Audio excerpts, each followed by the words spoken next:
المؤمنين والمؤمنات الأحياء منهم والأموات خصوصا أجدنا شهود الله. الفاتحة. أعوذ بالله من الشيطان. الحمد لله رب العالمين الرحمن الرحيم إياك نعبد وإياك نستعين الصراط المستقيم صراط الذين أنعمت المغضوب عليهم ولا الضالين. Alhamdulillah, syukur kita pada Allah Subhanahu Wa Taala kesempatan dan ruang waktu yang diberikan oleh Allah Subhanahu Wa Taala. Mudah-mudahan menjadi kebaikan, persiapan dan keadaan kita bertemu Allah Subhanahu Wa Taala. Yang lepas kita sebut kita nak tutup ataupun kita nak khatam kitab. Kitab ni ada khatam kitab. Yang lepas kan kita kata nak tinggal satu bab lagi kan? Tak buat.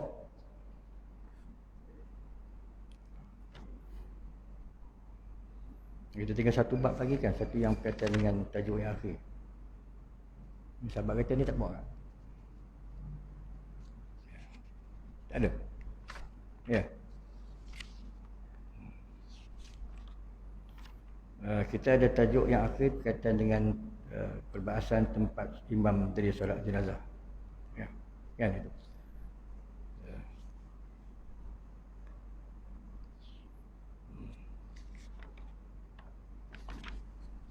Tak apa. Tak bawa kita bawa tajuk tu, kita tutup kitab tu pada Isnin bulan depan. Ya.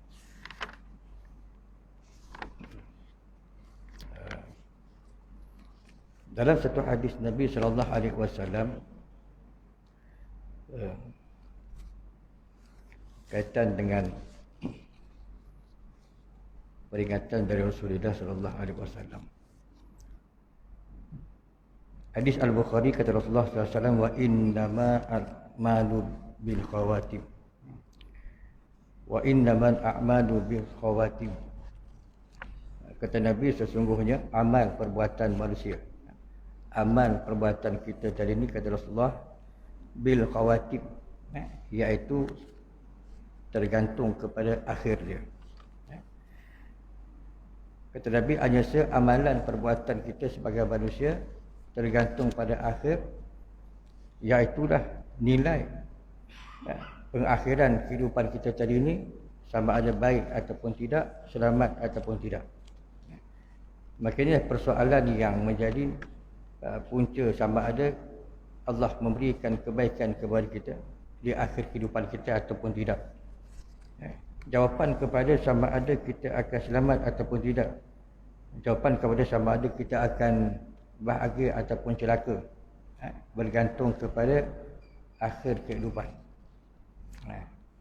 Begitu dalam suasana Allah berikan hidayah kepada manusia, dalam suasana Allah Subhanahu Wa Taala memberikan petunjuk kepada kita sebagai hamba dia. Ada di kalangan manusia yang merupakan hamba Allah Ta'ala, Allah bagi di awal waktu dia. Ada orang baik daripada awal. Tapi yang baik daripada awal tadi, dia tidak semestinya baik sampai ke sudah. Baik daripada awal tak semestinya dia elok sampai ke akhir hayat. Ada yang elok di awal, tengah dia tak elok, tapi tiba-tiba akhir kehidupan dia elok. Ada yang awal dia elok,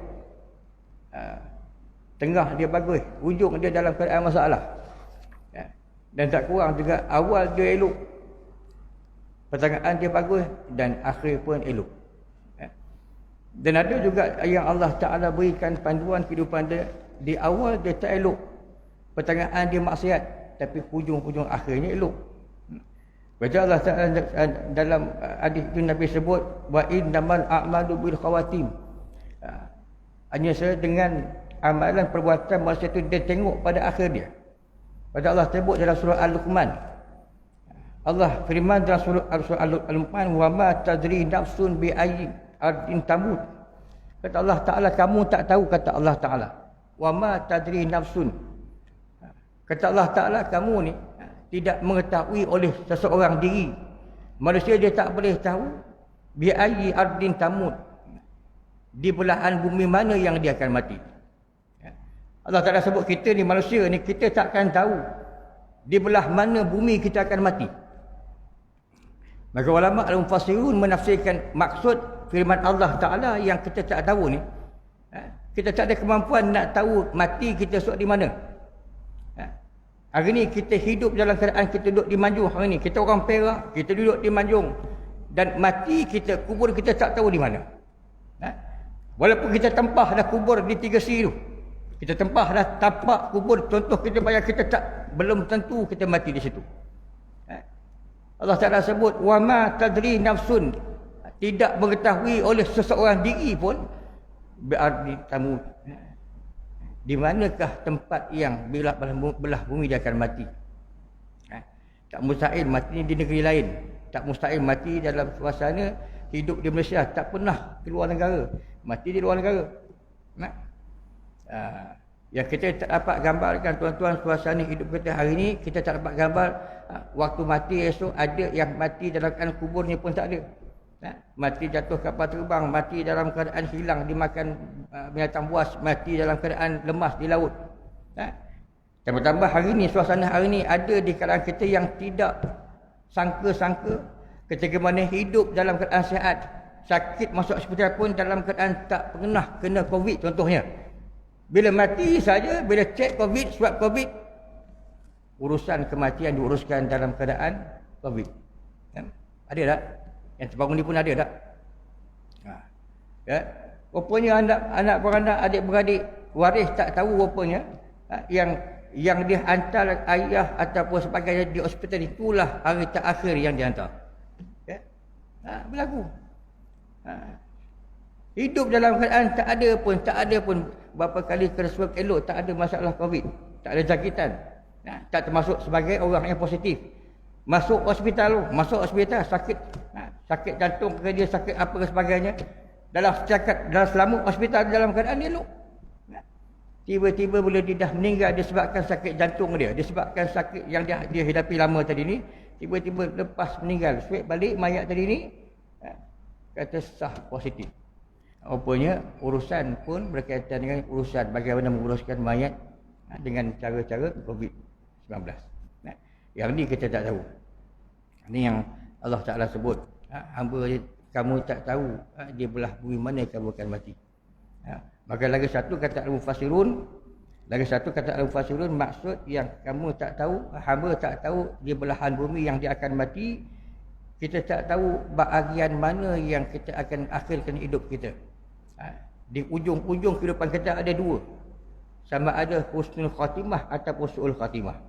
Kita tak tahu belah mana kita ni.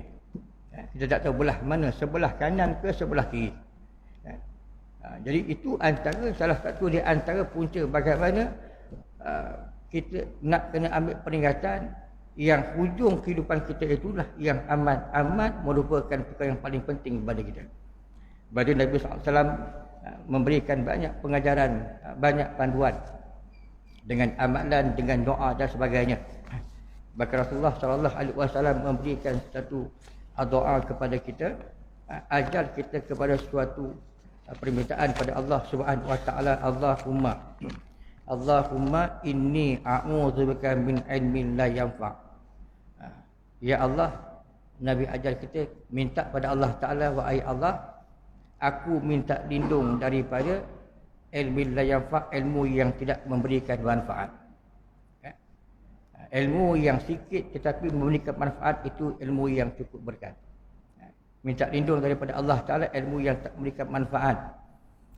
Ilmu tak manfaat ini lagi banyak mengetahui, kata Nabi SAW, bukan bawa kepada Allah redha, dia membawakan kepada jauh daripada Allah Subhanahu Wa Taala. Antaranya makin berilmu makin tak beramal. Makin berilmu makin tahu dia, makin kurang amal dia. Tentu kita boleh cek, kita boleh tengok kita boleh semak diri kita. Berapa banyak kita tahu dan berapa banyak amalan kita berdasarkan apa yang kita tahu. Berapa banyak yang kita ada ilmu dan berapa banyak amalan-amalan berdasarkan apa yang kita ada ilmu tadi. Contoh bab semayang contohnya. Berapa banyak bab semayang sunat. Berapa banyak ilmu tentang semayang sunat kita tahu. Tapi persoalannya kita buat ataupun tidak. Kalau kita tanyalah, kalau kita bahas berkaitan semayang sunat tasbih, semayang sunat taubat, semayang sunat rawatib, sembahyang sunat witir dan sebagainya. Tahu kita waktu ni bila kaifiatnya macam mana, apa nak baca, afdalnya macam mana. Tapi persoalannya kita amal ataupun tidak. Buat ataupun tidak. Buatlah juga, tapi bukanlah buat selalu kan. Buat sekali-sekala. Padahal kita tahu Nabi SAW contoh sembahyang witir Nabi tak pernah tinggal. Kan? Bagi setengah di kalangan ulama-ulama mazhab Hanafi contohnya witir itu wajib. Kan? Kita witir sunat muakkad. Maknanya Nabi tak pernah tinggal. Tapi di sudut kita melaksanakan ilmu tu kita tahu. Pengetahuan tu ada pada kita, tapi di sudut ilmu tu yang kita amalkan dia tidak berdasarkan kepada yang sepatutnya. Sembahyang apa lagi? Sembahyang sunat rawatib. Kan? Buat juga, kadang-kadang buat, kadang-kadang tak buat. Sedangkan kita tahu ilmu berkaitan dengan kepentingan solat sunat rawatib mengiringi solat-solat sunat yang lain, sembahyang fardu yang lain. Jadi amal kita tak setanding dengan ilmu yang kita ada. Maka itu kata Nabi, kadang-kadang ilmu yang ada tadi ni dia tak membawakan kita hampir dengan Allah Ta'ala, kadang-kadang jauh daripada Allah Ta'ala. Makin ada ilmu, makin kita sombong. Makin kita tahu, makin kita tidak ada adab. Makin kita ada ilmu, makin kita terasa kita besar. Makin terasa kita mulia. Pandang orang pun pandang sebelah mata. Disiplin jauh. Adab kita kurang. Lepas itu di antara ilmu dan adab, tuan-tuan, ilmu dan adab tadi ni dia tak boleh nak bercerai tanggal. Kata ulama, al-adabu fawqal ilmi. Adab itu dia mengatasi akan ilmu. Tak apa tuan-tuan kita berilmu dalam suasana yang sedikit demi sedikit. Ilmu tak banyak, kitab tak banyak, khatam tak apa. Tapi dari sudut adab kita penting. Adab dengan mak bapak, adab dengan guru, adab dengan majlis ilmu, bahkan adab dengan rakan-rakan. Bahkan dalam Islam, adab dalam kita berperang dengan musuh pun ada. Adab dengan musuh pun ada. Kalau dah dengan adab dengan musuh kita ada, apatah lagi adab dengan mak bapak, apatah lagi adab dengan guru, adab dengan majlis ilmu. Makanya itu Nabi minta kita supaya minta Allahumma inni a'udzubika min ilmin la yanfa'. Ya Allah, aku minta lindung ya Allah daripada ilmu yang tak memberikan manfaat. Yang ini orang ulama-ulama itu cukup jaga. Cukup jaga. Lebih-lebih lagi di dalam konteks untuk keberkatan ilmu. Untuk keberkatan ilmu, jadi ilmu itu nanti akan diamalkan. Yang pertama. Yang kedua, Allahumma inni a'udzubika min ilmin la yanfa' wa qalbin la yakhsha. Ya Allah, aku minta lindung ya Allah daripada qalbin la yakhsha, daripada hati yang tidak khusyuk. Nabi ajar kita minta kepada Allah Ta'ala agar Allah memberikan kepada kita suatu kekhusyukan hati, fokus hati kita dalam melaksanakan apa sahaja, terutama soal-soal ibadah pada Allah Ta'ala, terutama berkaitan dengan sembahyang. Kata Allah Ta'ala ancam kepada kita, fawailul lil musallin allazina hum an salatihim sahun. Allah kata celaka, kecelakaan ataupun neraka bagi orang yang sembahyang, yang lalai daripada sembahyang dia. Wa qalbi la yakhsha, minta jauh daripada hati yang tak khusyuk ni. Dia merangkumi setiap kehidupan kita. Kita minta Allah Ta'ala bagi kepada kita suatu fokus, hati kita tumpu atas apa yang kita lakukan, terutama dalam sembahyang. Tapi dia merangkumi luas. Kita minta hati kita fokus dalam bab apa pun kita lakukan, dalam bab kerja buat kita, pekerjaan yang kita lakukan, amanah kerja yang kita buat. Kita minta Allah bagi kita fokus khusyuk hati dalam kita melaksanakan apa saja, termasuk di sudut kita makan minum dan sebagainya, di sudut kita bergaul, di sudut kita berinteraksi dengan orang lain. Maka hati kita itu sampai, hati kita dalam keadaan ada fokus dia. Makan pun tuan-tuan, kalau tak ada hati ni, dia makan pun macam mana sedap pun dia tak lalu makan. Tapi makan bila ada bersama dengan hati, bila makan ada bersama dengan hati ni, walaupun makannya nasi putih panas dengan ikan kering pun jadi. Ya, sebab makan dengan hati. Ya, bukan makan hati itu lain. Makan hati ulam jantung itu lain. Makan dengan hati, kita makan dengan penuh perasaan. Kan? Makan nasi putih, nasi panas dengan ikan kering jadi. Kan? Ada cabai burung patah, 2-3 patah jadi. Sedap. Tapi kalau makan dengan hati yang tak ada masalah kesihatan kita terganggu. Suasana badan kita tak sihat, selera tak ada, makan depan kita tututan ikan siakap masak tak berapa rasa dah. Bukan kata 3 rasa, tak berapa campur rasa pun memang tak rasa. Ya. Memang tak rasa. Walaupun makan ikan siakap 3-4 rasa, masaknya 3-4 rasa, tapi kita makan tak ada rasa. Sebab kita makan tak ada dengan hati. Ya. Apatah lagi dalam bab semayang tadi ni, dalam bab semayang. Ya. Dalam bab semayang tak ada langsung rasa hudur, tawaduk pada Allah Ta'ala. Yang tu yang boleh semayang tu kita nak cepat. Yang tu boleh semayang tadi ni banyak terganggu. Yang tu boleh semayang tadi ni lupa rakaat. Ni kita, saya. Lepas tu Nabi SAW sebut ketika mana angkat takbir saja, ketika mana kamu mengangkat takbir kata Nabi SAW, maka akan datang gangguan-gangguan daripada syaitan. Fayaqulu uzkur kaza kata Nabi. Angkat tangan Allahu Akbar, takbiratul ihram kata Nabi, dia akan datang. Syaitan dia. Dia akan datang syaitan yang mengganggu orang semayang. Maka kata syaitan fayaqulu kata Nabi, maka syaitan itu akan berkata uzkur kaza, ingatlah ini, ingatlah itu, ingatlah ini, ingatlah itu. Sampai kata Nabi hatta yadri, sampai tidak mengetahui musalli akan oleh orang semayang tadi kam raka'atan yusalli kata Nabi, sampai kepada orang yang semayang, kita semayang tadi sampai kita lupa berapa rakaat kita semayang tadi ni. Pasal ni yang datang gangguan daripada syaitan tadi ni. Ni kat kita tadi ni. Ni yang Allah Ta'ala ancam tadi ni. Celaka bagi orang yang semayang dalam keadaan semayang kita tidak ada khusyuk. Yang ni yang Nabi ajar kepada kita, minta pada Allah Ta'ala, Allahumma inni a'udzubika min qalbi la yakhsha, minta jauh daripada hati yang tidak khusyuk, yang tak ada fokus. Apabila hati kita tidak ada kefokusan dalam setiap apa perbuatan kita, hasil perbuatan kita, hasil pekerjaan kita itu dia akan jadi tak sempurna. Ya? Lebih-lebih lagi buat ibadat lah.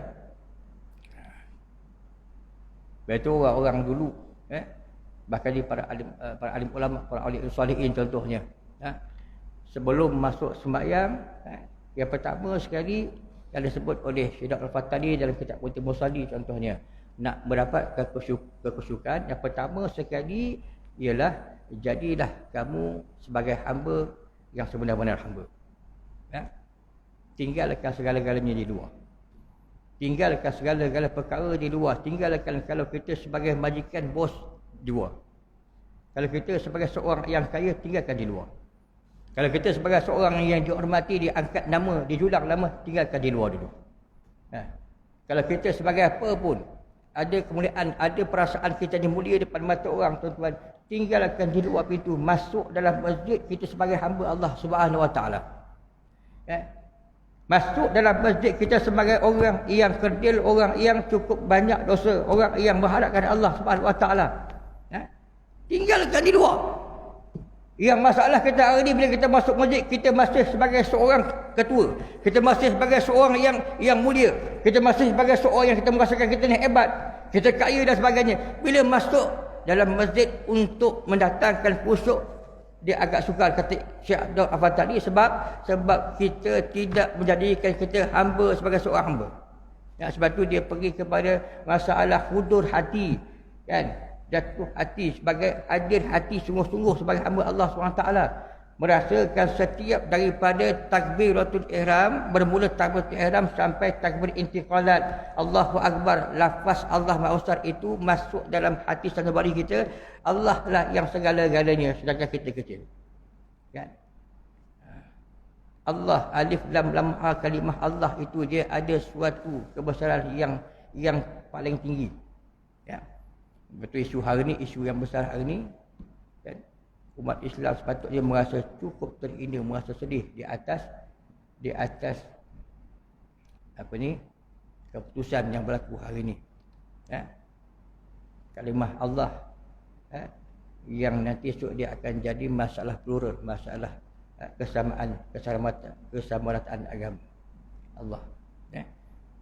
Sedangkan dalam perlembagaan Allah itu ialah suatu perkataan atau kalimah hak eksklusif bagi umat Islam. Di mana perlembagaan kita sendiri meletakkan Islam sebagai agama persekutuan. Bukan agama rasmi, agama persekutuan.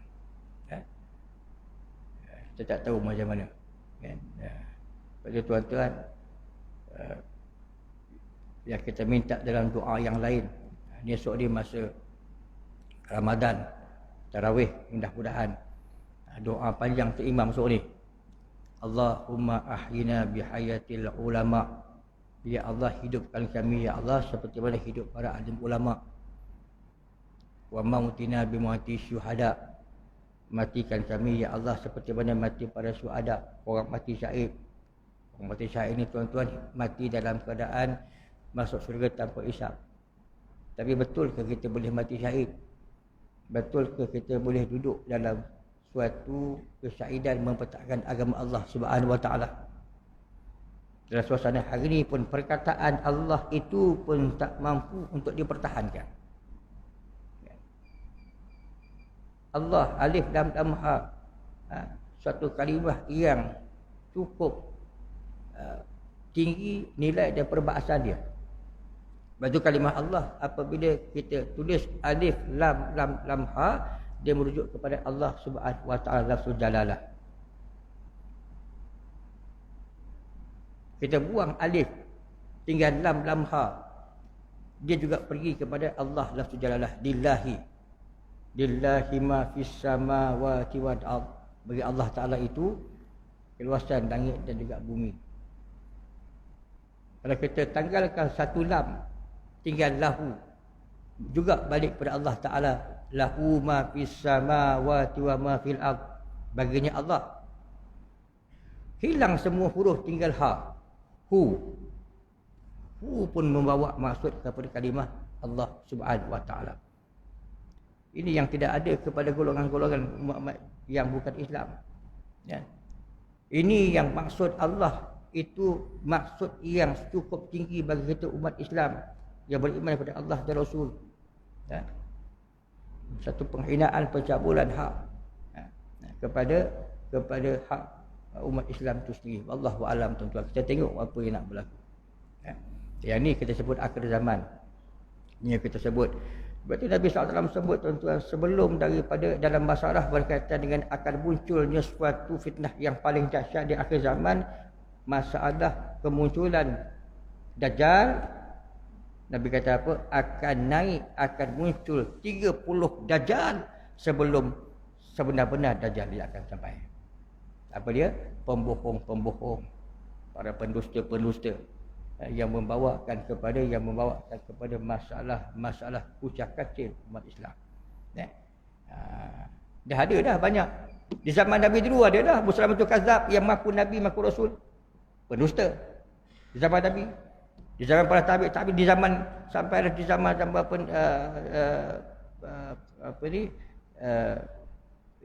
Qadiani. Dan di zaman kita, negara kita, berapa orang pendusta yang mengaku Nabi, yang mengaku bahkan bukan setakat mengaku Nabi, mengaku Tuhan. Ada tak? Kah Rasul Melayu bukan pendusta? Yang kat Pahang tu apa? Yang kat Pahang? Yang kat Pahang tu Tuhan apa? Yang kat Pahang dulu ni. Tuhan Harun. Kan? Yang ni yang Nabi kata apa? Akan muncul 30 Dajjal.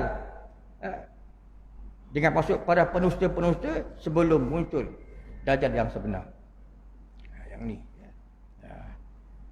Jadi kalaulah kalimah alif dalam A tu pun tak mampu nak dipertahankan, apakah kita boleh mati syahid dalam doa kita tadi ni? Wa mautina bi mauti syuhada. Matikan kami ya Allah seperti mana mati para syuhada, orang mati syahid. Ya. Setakat mempertahankan kalimah Allah, bukan berhadapan dengan musuh secara jelas. bukan berhadapan musuh dengan mempertahankan tubuh badan kita sebagai benteng untuk Islam yang sanggup tumpah darah, yang sanggup melayang nyawa. Itu jauh sekali. Para sahabat di kalangan para sahabat Nabi SAW bukan setakat cakap, bukan setakat mempertahankan kalimah-kalimah, mempertahankan tubuh badan Nabi SAW daripada dipanah, ditombak, daripada diserang oleh musuh dalam peperangan.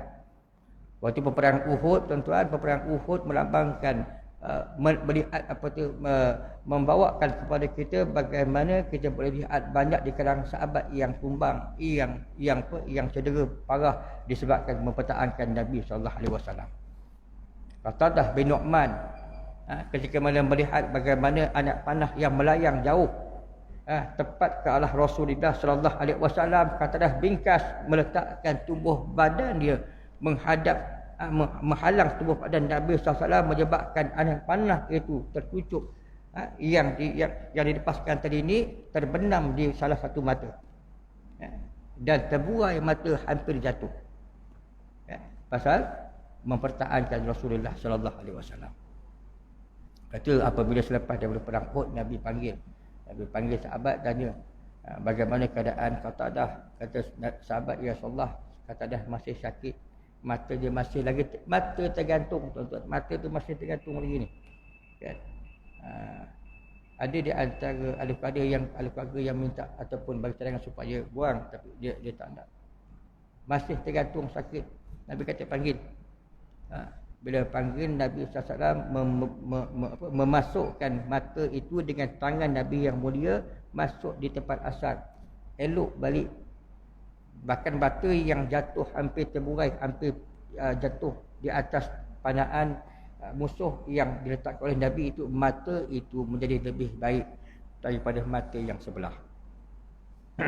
Nak sebut berkaitan dengan itu, galah ganti para sahabat dengan nyawa, dengan darah untuk agama, untuk Islam. Kita apa kita buat? Apa kita buat? Tak payah panggil jauh, tuan-tuan. Dulu ketika mana isu berkaitan dengan penghinaan ke Nabi SAW, kita panggil sahabat-sahabat warga Manjung, kita buat rekod polis, kita panggil tu berimpun sekejap. Berapa ramai yang turun? Berapa ramai yang sampai? Tu belum panggil untuk jihad fisabilillah. Belum panggil untuk angkat senjata. Ataupun paling tidak, paling busuk, tuan-tuan, paling lekeh kita ni. Katalah duduk tengah minum kedai kopi sembang tengah rakan-rakan, contohnya datang satu orang sebelah kita ni, tak kiralah dia Islam ataupun lebih dari orang kafir, datang sebelah kita pi kutuk agama kita, pi kutuk Islam, pi kutuk Nabi sebelah kita ni. Ada berani tak? Adakah kita berani tegur dia? Adakah kita berani marah dia di atas nama Islam? Berani tak? Tak pun tak tahu berani tak berani. Kita ni lemah ni. Kita ni lemah. Sebab itu kita minta kepada Allah Ta'ala agar Allah memberikan kekuatan. Sebab itulah penting kekuatan pada kunut nazilah. Allahumma ahlik ummadamir tadmira. Ya Allah, engkau hancurkan, binasakan mereka akan saat hancurnya, ya Allah. Minta kepada Allah hancurkan musuh-musuh Allah Subhanahu wa Ta'ala. Hati yang khusyuk tadi ni. Yang kedua. Yang ketiga, Allahumma inni a'udzubika min ilmin la yanfa wa qalbin la yakhsha wa amalun la yurfa. Nabi ajar kita minta lindung dengan Allah Ta'ala, minta lindung daripada amalan yang tidak diangkat, amalan yang Allah tak nilai, kan? Lepas tu Nabi sebut dia akhirat esok ni ada antara golongan-golongan orang yang beramal, ketika bila dibuka buku amalannya kosong. Beramal dia banyak tapi buku amalannya kosong. Pasal apa? Sebab berlaku masalah amalan yang tidak diangkat kepada Allah Subhanahu wa Ta'ala. Berlaku amalan-amalan yang tidak sah. Sebab itu kena wajib mempelajari berkaitan dengan hukum sah batal berkaitan dengan ibadat. Walaupun sahnya ibadat, sembahyang sebagai contoh, tetapi masalah berkaitan dengan masalah hati, keikhlasan dia, dengan masalah kecederaan hati, riak, ujub, sum'ah dan sebagainya. Ya. Yang ni Nabi minta supaya minta pada Allah Ta'ala, Allahumma inni a'udzubika min amalin la yurfa. Minta jauh daripada amal kita Allah tidak angkat, tidak kira sebagai suatu amal ibadah. Ya. Sebab itu orang yang tidak ada berbimbang dengan amal ibadah, orang yang tidak ada kerisauan berkaitan semayang yang kita lakukan, maka ialah itu dia antara tanda kata ulama amal dia Allah tidak akan terima, Allah tak angkat. Orang yang dalam keadaan lepas semayang, kita lepas semayang contohnya, bila lepas semayang kita merasakan amal kita ni tak ada masalah, kan? Lepas semayang kita tak risau tentang sama ada Allah angkat tak kita punya amalan tadi ni, maka itu kata ulama itu di antara tanda-tanda amalan dia tak diangkat oleh Allah Ta'ala. Pasal tak bimbang, tak risau. Ya. Sebab itu ulama-ulama memberikan peradaban yang cukup tinggi. Adab semayang ini ada adab di luar semayang, ada adab dalam semayang, dan ada adab selepas daripada semayang. Selepas dari semayang adabnya apa? Minta ampun pada Allah Subhanahu Wa Taala. Habis salam dia tak kata apa dah. Astaghfirullahalazim allazi la ilaha illal qayyum wa atubu ilaih. Kadang-kadang kita ni habis semayang tak ada istighfar pun angkat jalan keluar kita. Jangan kata orang pun ada juga, kadang-kadang kita juga. Ya. Jadi kata ulama apa, ibadat yang tidak ada rasa bimbang risau tadi itu contoh, itu tanda antara kemungkinan amal ibadat itu tak diangkat kepada Allah Ta'ala. Manakala ibadat yang ada kerisauan pada kita, ibadat yang ada kebimbangan kepada kita, maka itu antara mudah-mudahan itulah amal yang ada di sisi Allah Subhanahu Wa Taala. Sebab kita bimbang. Bila kita bimbang, bila kita risau tentang kesempurnaan ibadat kita, maka di sana ada pembaikan, ada pemulihan. Maka di sana ada ilmu yang perlu kita pelajari, ada sudut perkara yang perlu kita tambah baik dan sebagainya. Bila kita tak bimbang tuan-tuan, bila tak bimbang dia jadi tak ada apa. Ya. Yang ni amal-amal yang tak diangkat sebagai nilai pahala di sisi Allah Subhanahu Wa Taala. Allah tak zalim, tetapi itulah keadaannya. Ya. Faman ya'mal misqala dzarratin khairan yarah. Kata Allah Taala, barang siapa yang beramal walaupun sebesar zarah di sudut kebaikan, Allah tidak akan sia-siakan. Allah akan bagi balasan yang secukupnya, yang sempurnanya. Faman ya'mal misqala dzarratin syarran yarah. Dan siapa yang beramal melakukan suatu amalan di sudut ketidakbaikannya, maksiat, berdosanya, walaupun sebesar zarah, jangan rasa selesa, kerana setiap perkara itu Allah akan nilai. Ya. Minta lindung daripada amal yang tak diangkat pada Allah Ta'ala. Yang keempat, Nabi kata apa? Allahumma inni a'udzubika min ilmin la yanfa' wa qalbin la yakhsha' wa amalin la yurfa'. Yang keempat, wa du'ain la yusma'. Nabi ajar kita doa, minta lindung pada Allah Ta'ala. Ya Allah, aku minta lindung daripada doa, daripada permohonan, permintaan yang Allah tak dengar. Ya. Kita minta lindung, jangan sampai apa yang kita minta pada Allah Ta'ala Allah abaikan, Allah tak perhati, ya. Allah tak tengok pun. Ya. Maka dengan sebab itulah di sudut apa yang kita minta, apa yang kita mohon pada Allah Ta'ala, perlu ada kesesuaian dengan amalan kehidupan kita. Kan? Perlu ada kesesuaian. Dia kena tally dengan kehidupan kita. Minta syurga, adakah amalan kita amal syurga? Minta jauh neraka, adakah amal kita amal yang jauh daripada neraka? Macam tadi, Allahumma ahyina bihayatil ulama. Ya Allah, jadikan hidup kami hidup seperti mana para alim ulama. Maksudnya apa? Hidup ulama ini hidup yang barakah, hidup yang cukup berkat. Tapi ulama nak dapat hidup berkat tadi, ulama tadi bermula dengan ilmu. Bermula di sudut kefahaman tadi dengan ilmu. Al-ilmu bita'allum, ilmu itu dengan cara belajar. Macam mana nak hidup seperti mana hidup para alim ulama, kalau mengaji pun tak datang, kalau majlis ilmu pun susah nak sampai. Tapi minta, ya Allah hidupkan kami, ya Allah seperti mana hidup para alim ulama, berkatnya. Berkat hidup alim ulama. Tapi hidup kita dalam suasana payah dan atas majlis ilmu ni, contohnya. Wa mautina bi mauti syuhada, ya Allah matikan kami seperti mana mati pada syuhada tadi ni. Tapi apa tindakan, apa usaha, apa perjuangan kita untuk menegakkan agama kita, kan? Apa usaha kita, apa perasaan kita ketika mana nama Allah Tuhan yang kita sembah, Allah yang menjadikan kita, Allah sebagai khaliqul makhluk, yang menjadikan kita sebagai makhluk. Kalau nama Allah itu sendiri hari ini diperhina sedemikian rupa, apa perasaan kita? Tapi kita minta mati seperti mana pada para syuhada. Wa adkhil jannata ma'al anbiya alaihimus salatu wassalam. Itu doa akhirnya, doa tarawih. Ya Allah, masukkan kami ke dalam syurga. Satu nak masuk syurga. Betul ke amal kita amal ahli syurga? Satu. Yang keduanya, nak masuk syurga bukan nak masuk belakang-belakang, bukan masuk ujung-ujung. Ma'al anbiya alaihimus salatu wassalam, masuk syurga bersama dengan para nabi dan juga rasulullah. Doa tu tuan-tuan, kalau kita faham malu kita. Tapi tak salahlah doa. Jangan pula kata imam dia doanya, imam tak baik doa tu. Tak, doa tu baik. Cuma kita perlu ikhtiar untuk kita agak selari dengan apa yang kita minta. Yang ni tadi ni, Nabi ajar kita minta jauh daripada doa yang tidak Allah Ta'ala dengar.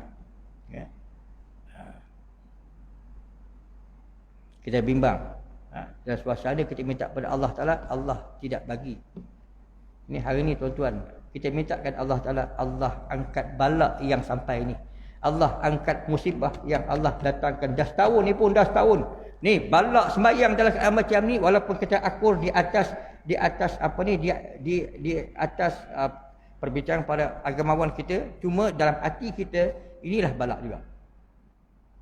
Kita minta Allah angkat, ya Allah, Allahumma rfa'anna minal bala, ya Allah angkatkanlah bala. Kita minta pada Allah Ta'ala, tapi kita melakukan sesuatu perkara yang menyebabkan turun bala. Ini penggunaan kalimat Allah ni turun bala. Dan waktu yang sama kita minta kan, arahan untuk minta, arahan untuk baca qunut nazilah dan sebagainya. Baca qunut nazilah, dalam qunut nazilah kita ada minta pada Allah Ta'ala, minta angkat bala. Allahumma rfa'anna minal bala, idfa'anna minal waba, ya dafi'al bala wa ya dafi'al waba. Minta jauh daripada bala, minta jauh daripada wabak. Tiba-tiba kita buat satu perkara yang Allah Ta'ala turunkan bala yang kedua, wali'azubillah. Ada beberapa perkara amalan, perbuatan-perbuatan yang disebut banyak. Antara perkara-perkara yang datangnya bala daripada Allah Subhanahu Wa Ta'ala. Yang ni yang kita sebut tadi ni, sebab tu dalam perbahasan tentang doa tadi ni kita dah bahas panjang dulu. Ada doa yang apabila diminta, maka golongan itu golongan yang makbul doa. Ada doa yang diminta di waktu-waktu mustajab doa. Ada doa yang dipohonkan ketika mana dia berada di tempat-tempat makbul doa. Dan ada juga doa yang Allah tolak berdasarkan kepada 10 perkara. 10 perkara yang menyebabkan doa tertolak oleh Allah Ta'ala. Dia tuan-tuan, kesimpulannya 4 perkara ini, kalaulah ada pada kita, kalaulah yang kita minta ini, Allahumma inni a'udzubika min ilmin la yanfa' wa qalbin la yakhsha wa amal la yurfa' wa du'an la yusma'. Kalaulah kita dapat 4 perkara ni, kita dapat ilmu yang bermanfaat walaupun sikit, dapat kepada kita hati yang khusyuk dalam setiap perkara, lebih-lebih lagi bab sembahyang, dapat kepada kita amalan kita, setiap amalan walaupun sikit Allah Ta'ala kira nilai sebagai pahala, dapat kepada kita setiap permohonan minta kita kepada Allah Ta'ala, Allah terima, cukup sempurna kehidupan kita sebagai hamba. InsyaAllah selamat kembali pada Allah Subhanahu Wa Ta'ala. Tapi masalah hakikat kehidupan kita, 4 perkara inilah yang menjadi masalah kepada kita. Sebab itulah Nabi ajar, Nabi pesan kepada kita supaya minta 4 perkara ni. Mudah-mudahan memberikan kebaikan kepada kita, mudah-mudahan kita bermohon kepada Allah SWT agar Allah memperkuatkan semangat dan keyakinan kita pada Allah Ta'ala. Allah memberikan kepada kita himmah yang tinggi, setidak-tidaknya mampu untuk kita mempertahankan satu sudut daripada Islam yang kita anuti mengikut kemampuan yang Allah berikan kepada kita.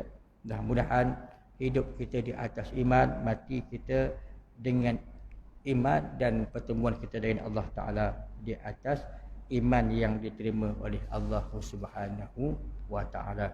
Allah Subhanahu wa Ta'ala a'lam. Assalamualaikum warahmatullahi wabarakatuh.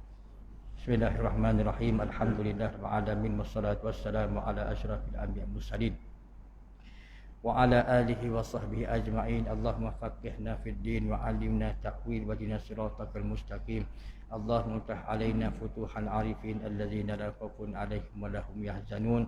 Allahumma inna na'udzubika min jahdil bala wa darkis syaqa wa su'il qada wa syamatatil a'da. Allahumma inna na'udzubika min azab. Allahumma idfa'anna minal bala, idfa'anna minal waba, ya dafi'al bala wa ya dafi'al waba, idfa'anna minal ghala, idfa'anna minal fahsya wal munkar wal fitani wal mihan am baladina hadha khassah wa an sa'imul budani ammata ya rabbal alamin. Allahumma ansuril muslimin wal muslimat wal mu'minin wal mu'minat al-ahya'i minkum wal amwat bi rahmatika ya arhamar rahimin. Allahumma iyyaka na'budu wa iyyaka nasta'in. Allahumma sallimna wal muslimin. Rabbana atina fid dunya hasanah wa fil akhirati hasanah wa qina adzaban nar wa qina adzaban nar wa qina adzaban nar. Bifadlika subhana rabbika rabbil izzati amma yasifun wa salamun alal mursalin walhamdulillahi rabbil alamin. Taqabbalallahu minkum. Subhanaka Allah wa bihamdika asyhadu an la ilaha illa anta astaghfiruka wa atubu ilaik. Bismillahirrahmanirrahim. Wal 'asri innal insana lafi khusrin illa alladziina amanu wa 'amilus shalihat wa tawassaw bil haqqi wa tawassaw bis sabr. Wallahu subhanahu wa ta'ala.